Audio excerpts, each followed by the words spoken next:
Hello അങ്ങനെ ഓജി കണ്ടു. ദേ call him ഓജി.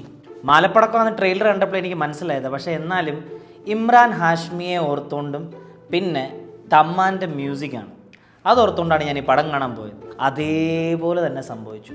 പാക്ക മാലപ്പടക്കം തന്നെ. തെലുങ്ക് ആൾക്കാർക്ക് ഇഷ്ടപ്പെടും. പവൻ കല്യാൺ ഇനി എങ്ങനെ എന്ത് കാണിച്ചാലും അവർക്ക് ഇഷ്ടമാണ്. പക്ഷേ എനിക്ക് ഒട്ടും വർക്കൗട്ട് ആവാത്തൊരു ആക്ടറാണ് നമ്മുടെ പവൻ കല്യാൺ. സുജീത്താണ് ഇതിൻ്റെ ഡയറക്ടർ. രണ്ടാമത്തെ പ്രോജക്റ്റാണിത്. ഇത് ലോകേഷ് കനകരാജിൻ്റെ ഒരു പുതിയ യൂണിവേഴ്സ് സ്റ്റാർട്ട് ചെയ്തേക്കുവാണ്. പോരാ, സ്റ്റോറി സ്റ്റാർട്ടിങ്ങിൽ ആ ഒരു 15 മിനിറ്റ് നമുക്ക് നല്ലൊരു എൻട്രി കാണിക്കുന്നുണ്ട് പവൻ കല്യാണിൻ്റെ. പ്രകാശ് രാജും ഏകദേശം നല്ലൊരു സ്റ്റോറി സ്റ്റാർട്ടിങ്ങിൽ കാണിച്ചിട്ട് പിന്നെ എൻ്റെ പൊന്നോ മലം കൾട്ട് തന്നെ ഏതൊക്കെയോ പല പല ലെയേഴ്സ് സ്റ്റാർട്ട് ചെയ്തിട്ട് പല പല സ്റ്റോറി ആയിട്ട് കാണിച്ചേക്കുവാണ്. പടത്തിൻ്റെ ഷോർട്ട് റിവ്യൂ ആണ്, കംപ്ലീറ്റ് റിവ്യൂ യൂട്യൂബിലുണ്ട്.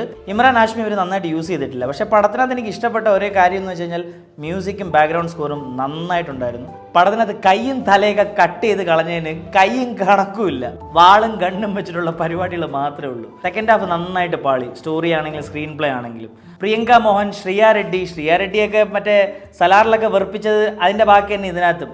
പക്ഷേ ഇതിനകത്ത് ഗണ്ണൊക്കെ വെച്ചിട്ട് എന്താണ്ടൊക്കെ ചെയ്യാൻ ശ്രമിക്കുന്നുണ്ട്, പക്ഷേ നടക്കുന്നില്ല. പ്രിയങ്ക മോഹൻ പവൻ കല്യാണിൻ്റെ ഭാര്യയായിട്ടാണ്. കൊച്ചുമോളാന്ന് പറയും. കൈദിൽ അർജുൻ ദാസ് ഉണ്ട്. ഒട്ടും വർക്കൗട്ടായില്ല സിനിമ. എനിക്ക് ഒട്ടും ഇഷ്ടപ്പെട്ടില്ല. നിങ്ങൾക്ക് പോയിട്ട് നിങ്ങൾക്ക് പവൻ കല്യാണം പിന്നെ ഇതേപോലുള്ള കമേഴ്ഷ്യൽ സിനിമ ഇഷ്ടമാണെങ്കിൽ പോയി കാണാം. എത്രയും പെട്ടെന്ന് നെറ്റ്ഫ്ലിക്സിൽ വരുന്നതായിരിക്കും. അപ്പം നിങ്ങൾക്ക് നെറ്റ്ഫ്ലിക്സിൽ ഇരുന്ന് കാണാം. ഈ പടത്തിന് 5-1 1.5 കൊടുക്കുന്നു. അപ്പോൾ ഇതേപോലുള്ള റിവ്യൂ ആയിട്ട് വരുന്നവരെ ടേക്ക് കെയർ, ബൈ. മുംബൈ കാ മല്ലു ഫ്രം ദമാം.